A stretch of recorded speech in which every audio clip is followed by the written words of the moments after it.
약할 때 강함 되시네. 나의 보배가 되신 주 나의 모든 것. 사랑하는 성도 여러분, 올 한 해 동안에도 수고 많으셨습니다. 우리 한번 앞뒤좌우 인사하십시다. 참으로 수고 많았습니다. 한 번 더 인사하십시다. 주님이 당신을 기억하고 계십니다. 그렇습니다. 주님이 여러분의 수고를 기억하고 계시고 여러분의 사랑의 헌신을 기억하고 계시고 힘들고 어려운 인생길 살아가며 버겁게 싸우며 살아가시는 분들도 계실 텐데 그 모든 여정을 주님은 기억하고 계십니다. 그리고 기억하시기만 하는 것이 아니라 우리에게 가장 좋은 것으로 하나님의 때에 하나님의 그 시간표에 의하여서 그것이 우리에게도 가장 좋은 시간, 그 시간에 하나님께서는 우리의 모든 무거운 짐도 다 풀어주시고 고난 후에 영광스러운 삶으로 인도하여 주심을 믿습니다. 오늘도 여러분들은 그 고난 후에 영광을 누리고 계십니까? 아멘. 네, 가만히 뒤돌아보면 우리가 지나온 날에 수많은 어렵고 힘들었던 기간들이 있었지만 오늘의 삶 자체가 사실은 영광스러운 삶입니다. 동의하십니까? 우리가 감사하지 못하고 기뻐하지 못하고 자족하지 못하는 까닭은 욕심 때문이지 과거를 돌아보면 그 과거의 삶보다 오늘의 삶이 얼마나 평화롭고 우리에게 안식을 주셨고 우리에게 기쁨을 주셨으며 소망 가운데 인도하고 계신지 몰라요. 이제 우리가 그동안 주일마다 룻기를 강해하였는데 오늘 2019년도 추수감사절을 맞이하면서 또 아주 절묘하게 룻기 마지막 날입니다. 저는 오늘 이 설교를 알며 얼마나 설레였는지 몰라요.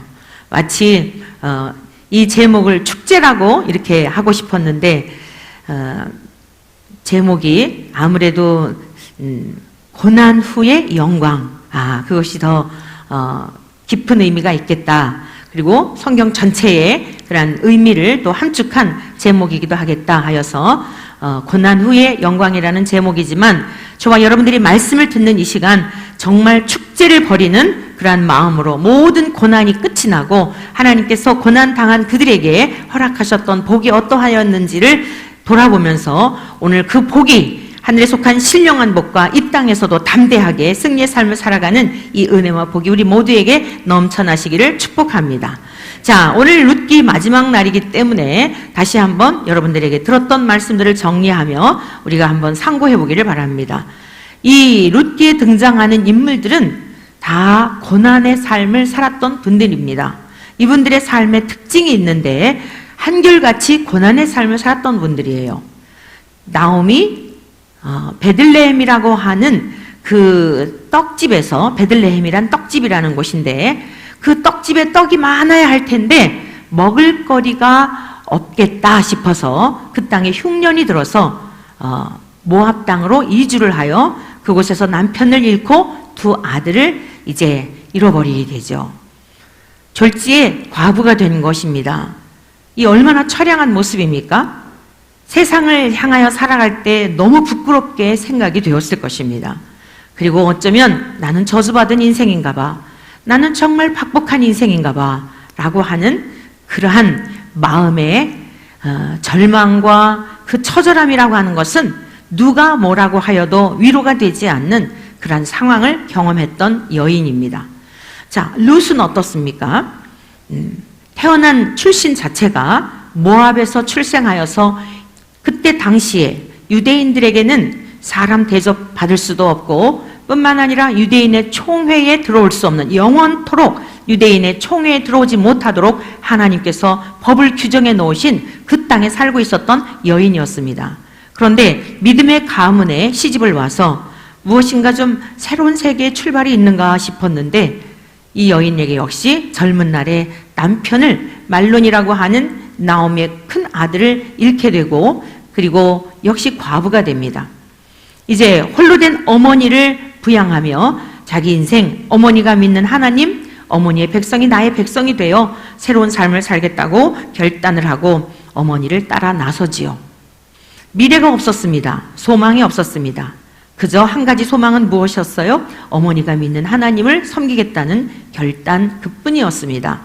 역시 그 여인에게 있어서도 절대적 빈곤 속에 자기 몸 한 사람만 건사하는 정도가 아니라 이제 점점 인생의 노년을 향해 치닫고 있는 시어머니를 부양해야 하는 무거운 인생의 짐이 룻이라고 하는 여인에게 있었던 것입니다. 이루 말할 수 없는 절망 속에 처해진 가련한 여인의 모습이지요. 보아스는 어떻습니까? 보아스는 유력한 자라고 하는 이름의 뜻을 갖고 있지만 사실 그가 나오미의 그리고 룻을 만나기까지, 나오미와 룻을 만나기까지 굉장히 성경에서는 그가 그 시대의 부자이며 힘이 있는 사람처럼 보여지지만, 그리고 성경은 그렇게 증거하고 있지만 그가 어떠한 지나온 날의 삶의 여정을 겪었는지에 대한 것은 성경에서 삭제하고 있습니다. 다만 우리가 추정해서 알 수 있는 것은 그의 어머니가 기생이었다는 것, 그리고 여리고 땅이 이스라엘에 의하여서 점령당할 때에 망할 수밖에 없는 그 현실을 직시하며 여리고에 살고 있었던 이 라합이 자기의 가족과 또 자기에게 속한 친족들을 구원해 줄 것을 조건으로 하여 그의 직업, 기생이었던 그 직업, 이 여리고의 정탐꾼들이 왔던 것은 무슨 이상한 그러한 그 행동을 하기 위해서 그 기생의 집에 온 것이 아니죠.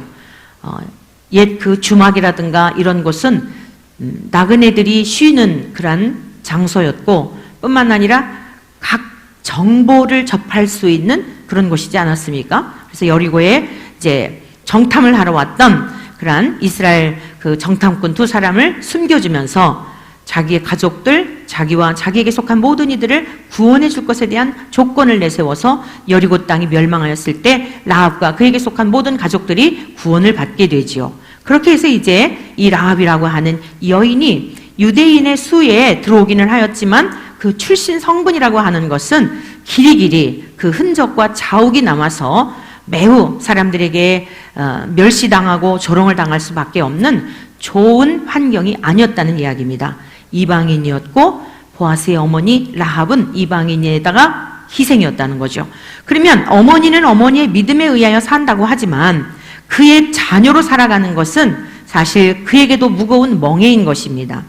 여러분, 그 선교사님들의 자녀들이, 선교사님들은 본인들이 좋아서 그러지만 이 선교사님들의 자녀들은 굉장히 이게 태어나서부터 엄마 아빠가 선교사잖아요. 뭔가 세상 사람들과는 다른 그런 환경에 먼저 접하게 되는 겁니다. 일단 우리 가족 공동체라고 하는 울타리가 없는 거예요. 우리 인도에 우리 원정아 선교사 내외가 지금 가서 열심히 사역을 하고 있는데, 우리 이제 그 옥토교회 사모님이, 이평숙 사모님이 얼마 전에 이제 인도에 다녀오셨어요. 그래서 저에게 이제 카톡을 보내주셨더라고요. 돌아오는데 그 아이들, 석정이하고 송정이, 이 아이들이 너무 마음이 아프다는 거예요. 그렇죠. 언어도 다르지, 모든 문화도 다르지, 그리고 거기 또 있다가 또 한국에 왔다가 정서적으로 얼마나 마음이 어렵겠습니까? 한국말도 제대로 못하는데 또 힌디어도 배워야 되지, 영어도 배워야 되지, 어린 나이에 얼마나 힘들겠어요. 그래서 아이들을 생각하면 너무 마음이 참 아파요. 그리고 카톡을 보내셨어요. 여러분, 목회자의 자녀들도 마찬가지예요. 조금 잘못하면 목사 딸이 그러냐? 선교사 딸이 그러냐? 선교사 아들이 그러냐? 장로님 아들들은 안 그렇게 해요? 저 어렸을 때 조금 이렇게 그러면 야, 장로 딸이 그래? 그런 이야기 듣는 게 얼마나 이게 스트레스가 되었는지 모릅니다. 여러분, 보아스가 어린 시절 어머니가 기생이었고 이방인이었고 그 밑에서 자랄 때에 얼마든지 우리가 추정해 볼 수 있는 게 무엇인가 하면 매우 고독하고 친구들로부터도 왕따를 당하고 그 늦은 나이까지 결혼하지 못한 충분한 어떤 이유들이 있었음을 알 수 있어요. 그것은 어떤 좋은 여건이라기보다 상당히 사람들로 하여금, 그리고 그때 당시에 이 룻기는 지금 사사시대에 사사시대에 일어난 일 아니겠습니까? 이 사사시대는 어떤 시대입니까? 각각 자기 눈에 보기에 좋은 대로 살고 있었던 시대예요.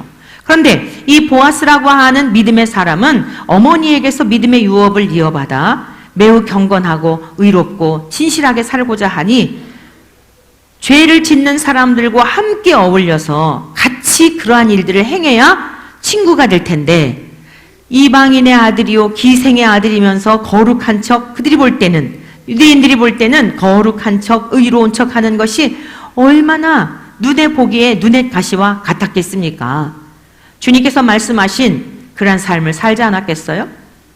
의를 위하여 박해를 받은 자는 복이 있나니 기뻐하고 즐거워하라. 천국이 그들의 것임이라. 할렐루야. 보아스는 의로운 삶을 위하여 매우 그 고난의 삶을 살아왔음을 우리가 이렇게 추정해 볼 수 있다는 말씀입니다.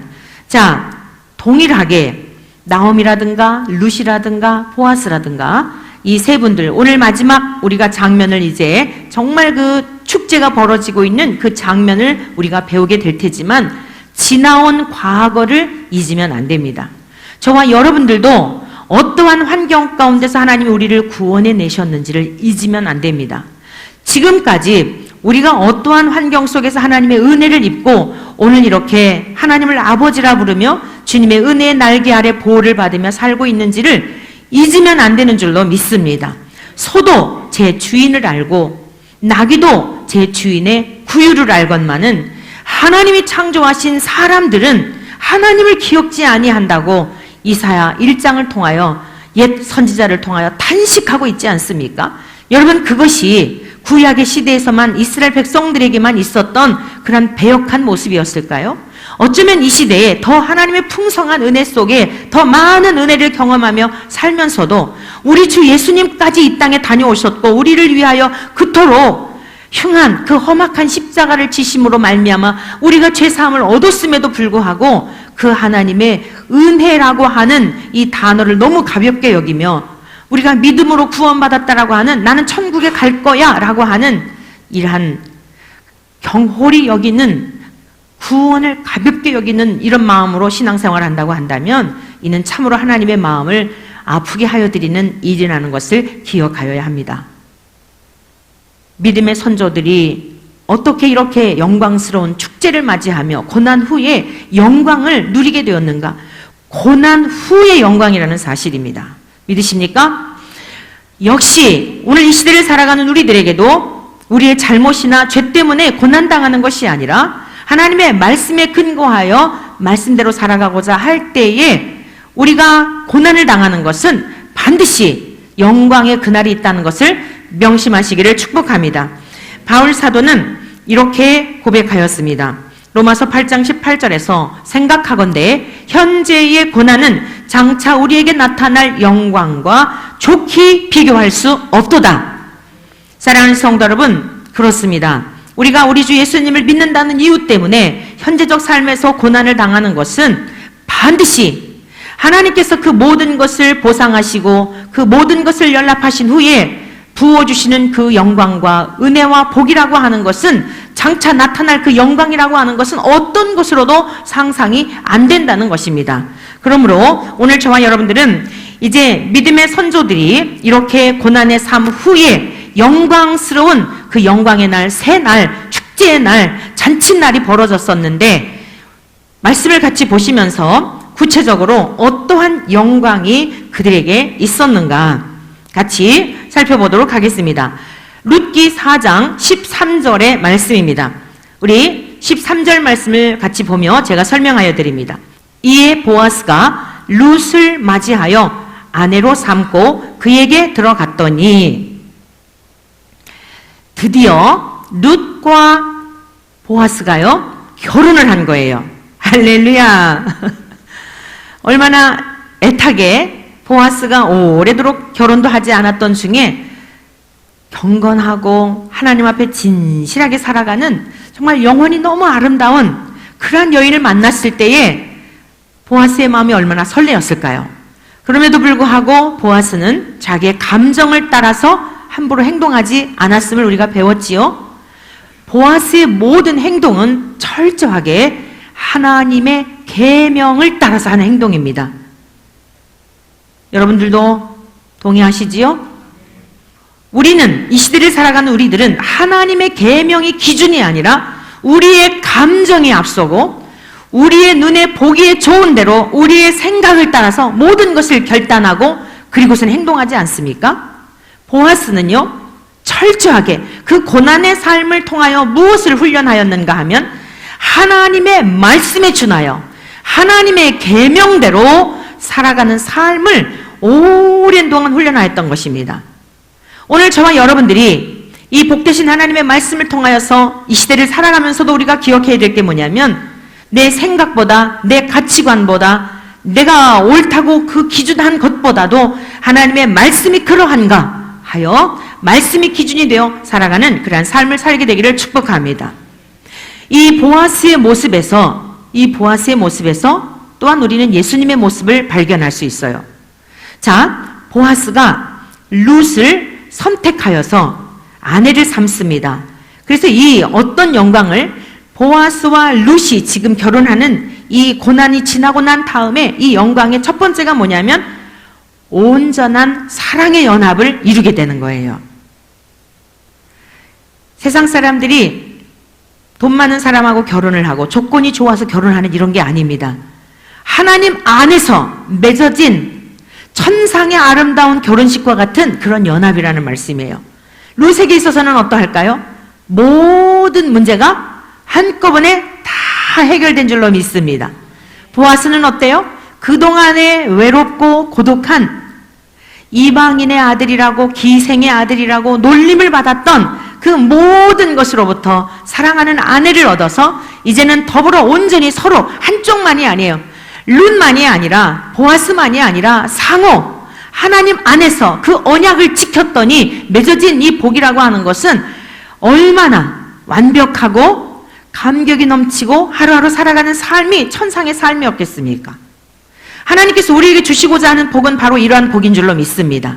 자, 그러면 우리가 이 보아스의 모습에서 우리 예수님의 모습을 볼 수 있는데 저와 여러분들은 이제 어떻게 이 말씀을 이해를 하시냐면 보아스는 예수님이고 룻은 성도다, 나다 이렇게 하고 말씀을 이제 보세요.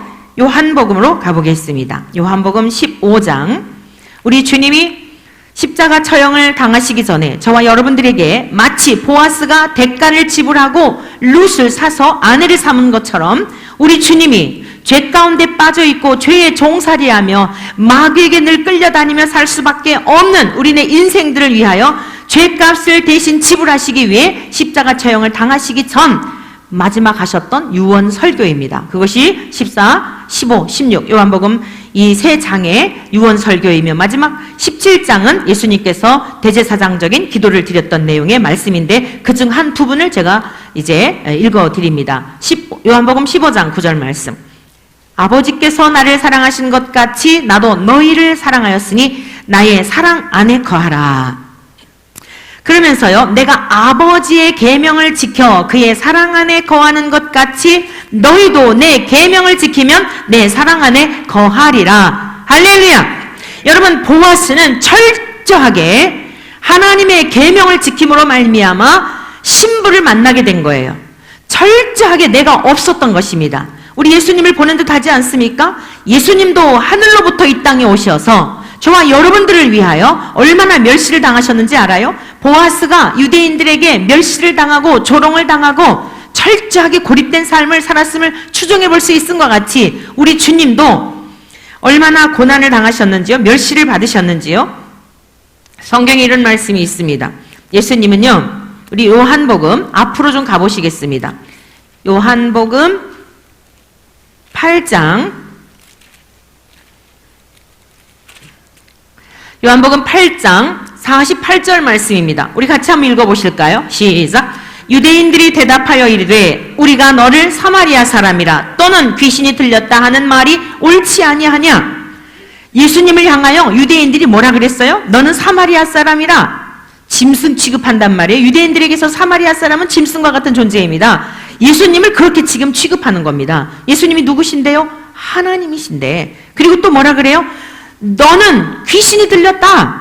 우리가 귀신이 들렸다 하는 말이 옳다는 겁니다. 네 하는 행동이 지금 무엇이냐는 거예요. 사랑하는 성도 여러분, 하나님이 하늘로부터 이 땅에 오셨을 때에 사람들은 이렇게 멸시하고 조롱하였던 것입니다. 그때 주께서 말씀하십니다. 49절. 나는 귀신 들린 것이 아니라 오직 내 아버지를 공경함이거늘 너희가 나를 어떻게 하는 거예요? 무시하는도다. 사랑하는 성도 여러분, 하나님은 또한 우리 주 예수 그리스도는 그리고 지금도 우리 가운데 역사하시고 진리의 성령님으로 역사하시는 성령님은 우리의 전심을 다하여 전 존재를 다 바쳐 공경하고 경배하고 예배하여도 그 예배를 받으시기에 부족한 거예요. 하나님은 완전하신데 우리가 아무리 무엇을 드려서 하나님을 예배하고 경배한다 할지라도 인간 편에서는 그 하나님의 행하신 것에 다 충족할 수가 없는 겁니다. 그래서 우리는 가난한 심령을 가질 수밖에 없는 거예요. 부족함을 알기 때문에 주님 앞에 의에 대한 목마름을 가질 수밖에 없는 줄로 믿습니다. 우리 주님은 그렇게 멸시를 받고 무시를 당하셔야 할 분이 아니에요.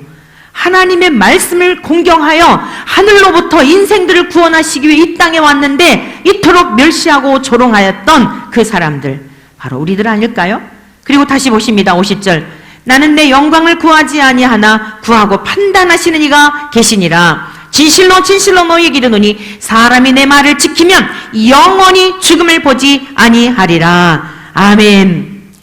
앞선 믿음의 조상들 나옴이나 룻이나 보아스나 이분들은 하나님의 말씀을 어떠한 상황 속에서도 어떤 역경 속에서도 하나님의 말씀을 붙들었던 분들입니다.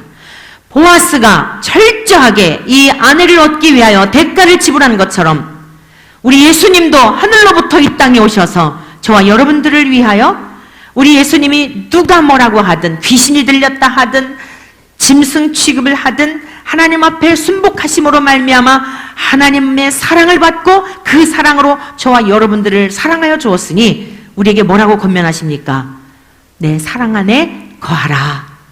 주님 사랑 안에 거하라는 것입니다. 주님 사랑 안에 거하시기를 축원합니다. 여기 있는 과일들, 오늘 추수감사주의를 맞이하여 강단의 장식이 된 이 과일들, 모든 이 과일들의 특징이 뭐예요? 가지가 나무에 붙어 있었기 때문에 끝까지 참고 인내하고 견디었기 때문에 오늘 이렇게 성전에 올라 하나님을 찬양하고 예배하는, 그리고 많은 이 땅에 과일들이 있지만 얘네들은 특별히 선택을 받아서 이렇게 이 강단에 하나님께는 영광이요 우리들에게도 기쁨을 주고 있는 줄로 믿습니다. 사랑하는 성도 여러분들이요, 철저하게 하나님께서 우리들을 선택하여 주셔서 우리가 무엇이길래 하나님의 아들 예수님을 이 땅에 보내주시어 그 대가 지불을 하시고 그리고 그 사랑 안에 거하도록 이런 온전한 연합을 허락하여 주셨다는 거예요. 단순히 여러분이 룻기를 마지막 보면서 보아스하고 룻이 만나서 결혼을 하고 그리고 애 낳고 잘 먹고 잘 살았대, 그건 소설책이 있는 겁니다. 그것을 말씀하려는 게 아니에요. 예수님의 모형을 보여주면서 우리 예수님이 저와 여러분들을 위하여 온전한 연합을, 비천한 룻의 그 형편과 처지가 하루아침에 예수님을 만나는 순간, 보아스를 만나서 보아스의 아내가 되는 순간 모든 문제가 다 해결이 된 것처럼 저와 여러분들이 예수님과 연합이 되었을 때, 주님 사랑 안에 거하게 될 때에 우리 안에 있었던 염려와 근심과 죄의 무게와 미래에 대한 두려움과 이 모든 것들도 다 날아가게 되는 줄로 믿습니다. 오늘 사랑하는 성도 여러분, 저와 여러분들이 주님의 사랑 안에 거하시기를 축복합니다. 그러면서 이 말씀을 하시는 이유가 있다고 예수님이 가르쳐 주셨습니다. 온전한 사랑의 연합을 이룰 때에 어떤 결과를 얻게 되는가. 다시 요한복음 15장으로 가보겠습니다. 자, 11절. 내가 이것을 너희에게 이름은 내 기쁨이 너희 안에 있어 뭐라고요? 너희 기쁨을 충만하게 하려 함이라. 주님이 이 말씀을 하시는 이유가 있어요. 내가 하나님의 계명을 지킴으로 말미암아 하나님 안에 거한 것 같이 너희들도 나의 계명을 지키게 되면 내 안에 거하게 되는데, 내 사랑 안에 거하게 되고 내 안에 거하게 되는데, 그러면 그 사람들의 공통적인 특징이 있다는 겁니다. 하늘의 기쁨으로 충만하다는 거예요. 우리 한번 앞뒤 좌우 보시면서 인사하십시다. 하늘의 기쁨으로 충만하시기를 축복합니다. 여러분, 세상의 기쁨이라고 하는 것은 조건적인 기쁨들입니다. 무엇이 나에게 있을 때에, 무엇인가 성취되었을 때에, 생각지 않은 무엇인가 내 눈앞에 보였을 때에 있게 되는 기쁨들이에요. 그런데 이러한 것들이 사라지게 되면, 돈이 있다가 사라지게 되면 점점 통장의 잔고가 줄어들게 되면 가슴이 철렁철렁하는 것입니다. 그 기쁨은 완전한 기쁨이 아닙니다. 그런데 가난하여도 통장에 마이너스일지라도 도대체 미래에 어떻게 살아갈지 절대적 빈곤 속에 마치 룻과 같은 이 처절한 형편 속에 처해 있다 할지라도 하나님의 말씀을 붙들고 따라갔더니, 여러분 룻이 염려하고 근심하는 모습이 보였었나요? 여러분 이 성경을 우리가 지금 4장 동안 읽는 동안에 룻의 그 모습 속에 조금이라도 그림자가 보이시던가요? 염려와 두려움이 보이시던가요? 모르지요. 그의 마음이 어떠했는지는 모르지만 룻기 4장 전체를 볼 때에 그가 어머니를 따라 나설 때부터 확신이 있었고 담대함이 있었고 용기가 있었고 열정이 있었지 않았습니까? 어머니 가진 재산 아무것도 없고 어머니에겐 자식도 없어서 이제 룻이라고 하는 이 젊은 나이에 20대 중반쯤 된 이 여인이 과부가 되어 평생을 끝날 그런 형편이었던 것입니다. 여러분 룻이요, 내가 이렇게 하면 하나님이 나를 잘 봐주셔서 아마 보아스 같은 남편 만나게 해주실 거야 라고 했다면 따라 나서지도 않았을 테고요. 왜요? 룻의 환경을 보니 전혀 그런 게 없잖아요. 전혀 조건이 없는 그러한 행보였던 것입니다. 단 한 가지, 어머니가 믿는 하나님을 섬기겠다는 그 믿음 한 가지였다는 사실이에요. 미래가 불투명하고 장래가 없어 보이고 아무런 소망이 없어 보이지만 하나님을 믿는 그 믿음이, 이건 맛본 자만이 아는 줄로 믿습니다. 모압 땅에서 우상을 숭배하며 그 육신의 부모님 슬하에서 살았을 때의 그 삶하고 믿음의 집안으로 시집을 와서 시아버지도 돌아가시고 시동생도 죽고 남편도 죽고 이게 과부들만 사는 그 안에서도 어머니를 통하여 듣게 된 그 복음이 무엇인가 룻 안에 있었기 때문에 따라 나선 것이지 맹목적으로 따라 나섰다고 생각이 되십니까? 탁월한 인생을 산 것입니다. 탁월한 결단을 한 것입니다.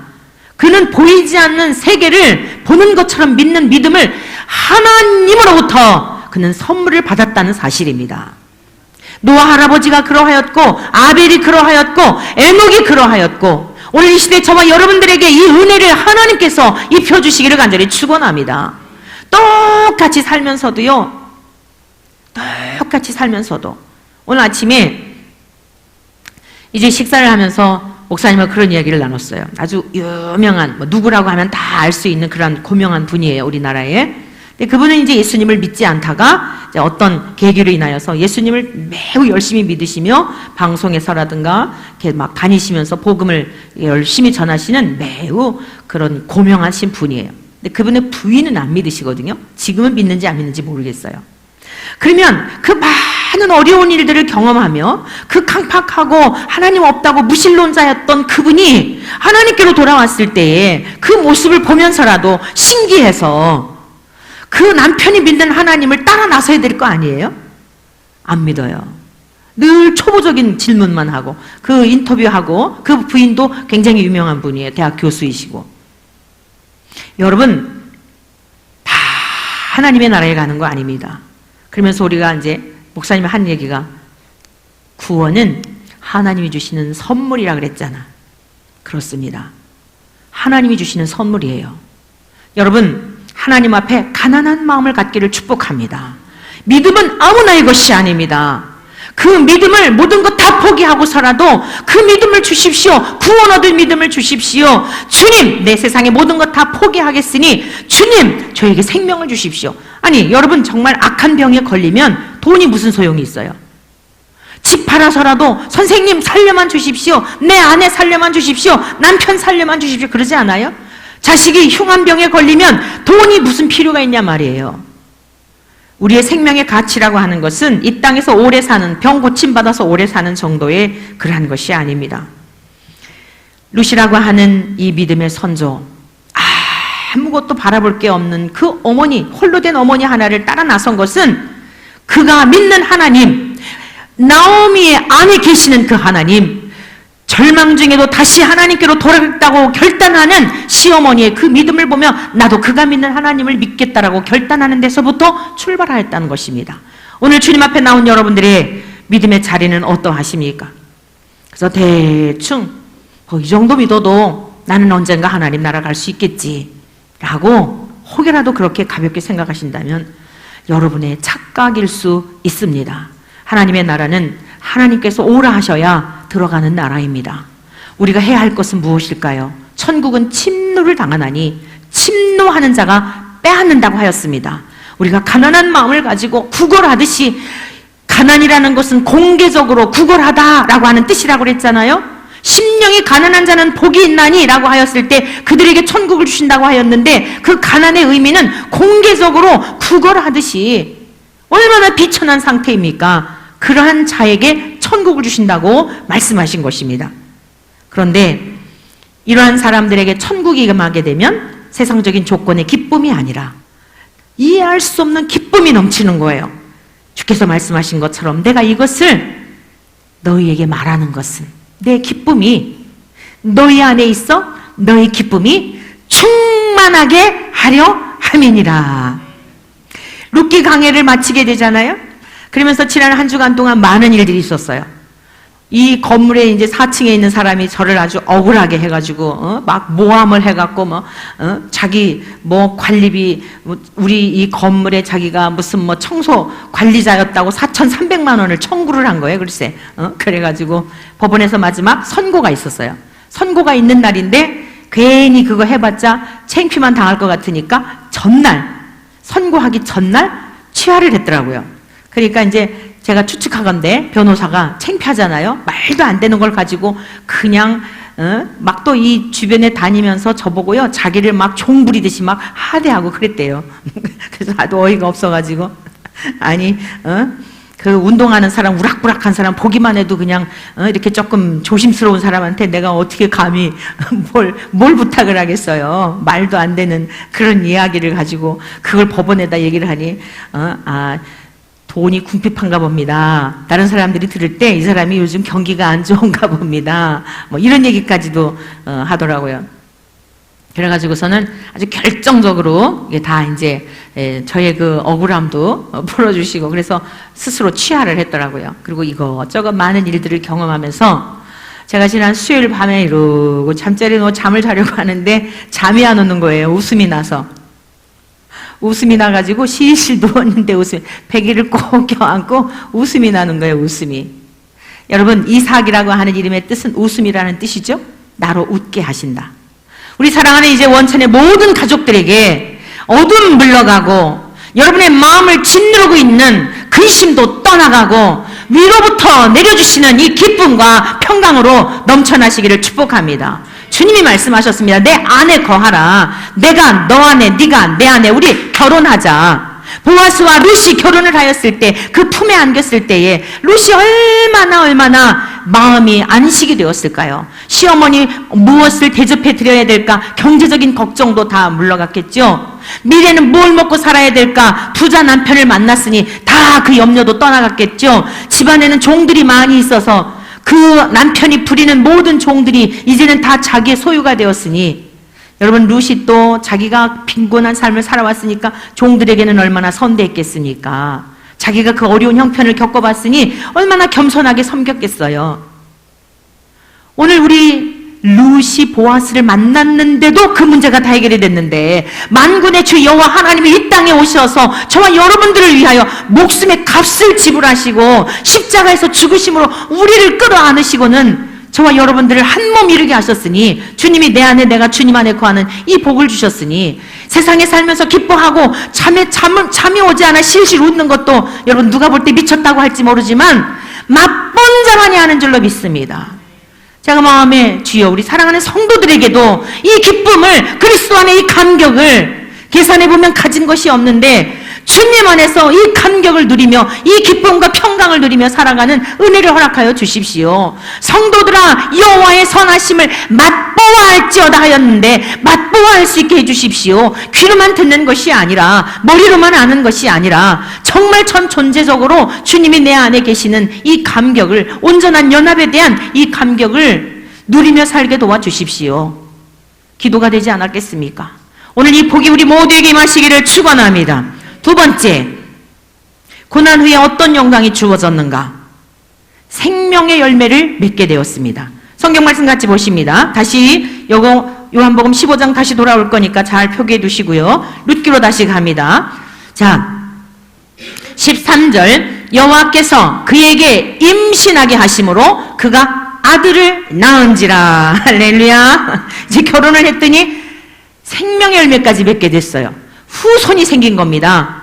룻이나 나옴이나 참으로 처량했던 게 뭐냐면요, 고대 사회든지 뭐 요즘들은 젊은이들이 워낙 아기를 안 낳으려고 그러지만 이게 지금 하나님께서 우리 인생들에게 주신 복이 뭐예요? 생육하고 번성하여 종족이 번식이 되는 게 이게 기본적인 거예요. 근데 이 남편이 없기 때문에 아무 장래가 없는 겁니다. 그냥 이 집안은 그걸로 끝난 거예요. 그런데 어땠어요? 여호와께서 그에게 아들을 낳게 하셨다는 거예요. 룻이 아들을 낳게 되었습니다. 보아스의 아들을 낳게 되었어요. 그 아들이 어떤 아들인지 아십니까? 18절 같이 보십니다. 베레스의 계보는 이러하니라. 베레스는 헤스론을 낳고 헤스론은 람을 낳았고 람은 암미나답을 낳았고 암미나답은 나손을 낳았고 나손은 살몬을 낳았고 살몬은 보아스를 낳았고 보아스는 오벳을 낳았고 오벳은 이세를 낳았고 이세는 다윗을 낳았더라. 할렐루야. 다윗의 증조부가 된 게 보아스예요.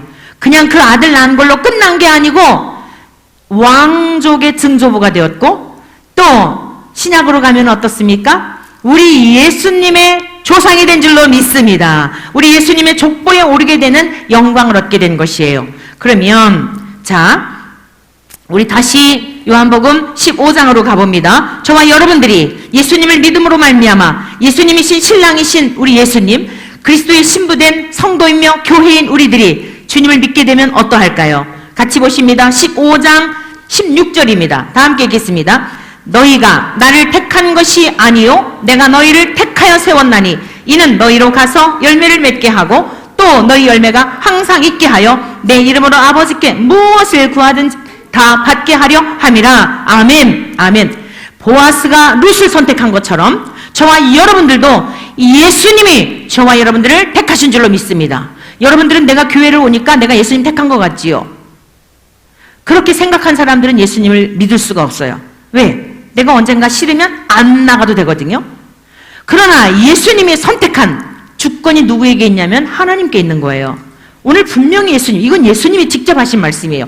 하나님이 하신 말씀입니다. 너희가 나를 택한 것이 아니요 내가 너희를 택하여 세웠나니, 세운 목적에 대한 말씀하잖아요. 가서 너희로 열매를 맺게 하여, 열매 맺게 하려고 저와 여러분들을 부르신 거예요. 보아스와 룻이 사랑하여 결혼을 하였더니 임신을 하여 아기를 낳게 되잖아요. 그처럼 우리가 예수님의 그 사랑 안에 거하게 되고 우리 주님과 연합이 되게 되면 어떤 열매를 맺게 됩니까? 에베소서 5장 8절에 있는 말씀 우리 같이 한번 보시겠습니다. 에베소서 5장 8절에 있는 말씀, 너희가 전에는 어둠이더니, 너희가 전에는 어둠이라는 건 무슨 뜻이냐면 죄 가운데 있었다는 거예요. 죄의 아비인 마귀가 주는 생각을 따라다니며 살았다는 뜻이에요. 그리고 마귀가 가는 저 지옥 불못으로 갈 수밖에 없었다는 것을 말씀하는 거예요. 그거는 그냥 모든 인간에게 주어진 운명입니다. 그런데 이제는 주 안에서 뭐라고요? 빛이라, 빛의 자녀들처럼 행하라. 빛은 누구를 말해요? 참빛, 곧 세상에 와서 각 사람에게 비추는 빛이 있었나니 그가 세상에 계셨으며 세상은 그로 말미암아 지은 바 되었으며 지은 것이 하나도 그가 없이는 된 것이 없는 그분이 누구예요? 창조주이시며 이 세상에 참빛으로 오셨던 우리 주 예수 그리스도인 줄로 믿습니다. 그분과 우리가 지금 연합이 되었단 말이에요. 하나님과 예수님이 한 분이듯이 본질이나 본체나 성품이나 영광이나 능력이나 권세가 동일하듯이 그분이 우리 안에 거하시게 되니까 옛날에는 죄를 짓는 것, 그것이 즐거움이었고 쾌락을 위해 사는 것, 그것이 이 세상에서의 삶의 목적이었고, 근데 이제는 달라졌다는 거예요. 어둠 가운데 있었던 사람들이 빛 가운데 오니까 그 모든 것들이 드러나잖아요. 죄가 미워지고 악을 멀리하게 되고, 그래서 착하고 의롭고 진실한 예수님의 성품의 열매를 맺게 된다고 에베소서 5장 8절에서 말씀하고 있는 거예요. 주님과 저와 여러분이 연합이 되었다면, 보아스와 룻이 결혼을 하여 아기를 낳은 것처럼 예수님과 저와 여러분들이 사랑하여 사랑에 빠져 있다면 착한 삶을 살게 되는 겁니다. 있어야 될 피조물의 자리에서 겸손할 수밖에 없는 거예요. 의로운 삶을 살 수밖에 없는 거예요. 하나님의 말씀을 따라 살아갈 수밖에 없는 것입니다. 우리 주 예수님의 그 은혜가 얼마나 감사하고 감격스러운지, 그 십자가의 은혜를 생각할 때에 내가 죄를 벗삼아 살다가도, 그 길로 갔다가도 내가 죄를 지면 주님을 다시 십자가에 못 박는 것이지, 내가 이러면 안 되지, 주님이 괴로워하시지. 의로운 삶의 열매를 맺을 수밖에 없는 겁니다. 진실할 수밖에 없는 것이에요. 할렐루야. 그뿐만이 아닙니다. 우리 주님은 성령님을 보내주시지 않았어요? 성령의 열매를 맺게 되는 줄로 믿습니다. 지금 우리가 이렇게 성령 안에서 기록된 진리의 말씀을 통하여 우리가 함께 말씀을 나누고 있잖아요. 성령의 열매는 어떤 열매예요? 사랑과 희락과 화평과 오래 참음과. 제가 아까 막 기뻐서 실실 웃었다 그랬잖아요.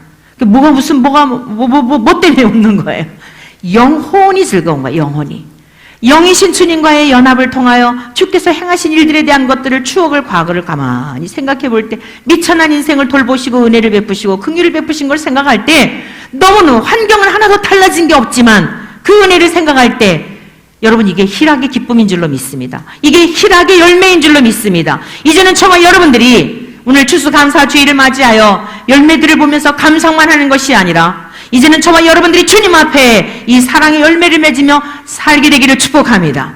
우리는 성질이 벌떡벌떡 나오랬지만 성령님이 계시게 되면 오래 참음과 사랑과 희락과 오래 참음과 자비와 양성과 충성과 온유와 절제, 이러한 열매들을 금지할 법이 없다는 것입니다. 임신한 여인이 배가 점점 불러오는 것을 아무리 복대를 두르고 감추려고 한다 할지라도 그 불러오는 배를 막을 수가 없고, 달이 차면 이 세상에 출산할 수밖에 없는 것처럼 하나님의 영이 우리 가운데 거하시게 되면 열매를 맺는다는 것입니다. 보아스와 룻이 연합을 하여 열매를 맺은 것처럼, 그 사랑의 열매를 맺은 것처럼 우리 주 영원한 신랑이신 예수님과 연합이 된 저와 여러분들도 이제는 주님의 열매, 성령의 열매를 맺으며 가정에서도 세상에서도 가는 곳곳마다 빛과 소금의 역할을 감당하며 살아가는 우리 모두 되시기를 축복합니다. 나 마지막 우리 다시 본문으로 돌아갑니다. 4장 14절입니다. 여러분, 이러한 연합과 생명의 열매, 생명의 열매라고 하는 것은 자기 개인들에게만 머무르지 않습니다. 세 번째는 축제의 삶을 살게 하십니다. 고난 후에 주시는 영광이 뭐냐? 축제의 삶을 살게 하시는 거예요. 우리 다 같이 14절부터 읽습니다. 시작. 여인들이 나오미에게 이르되 찬송할지로다. 여호와께서 오늘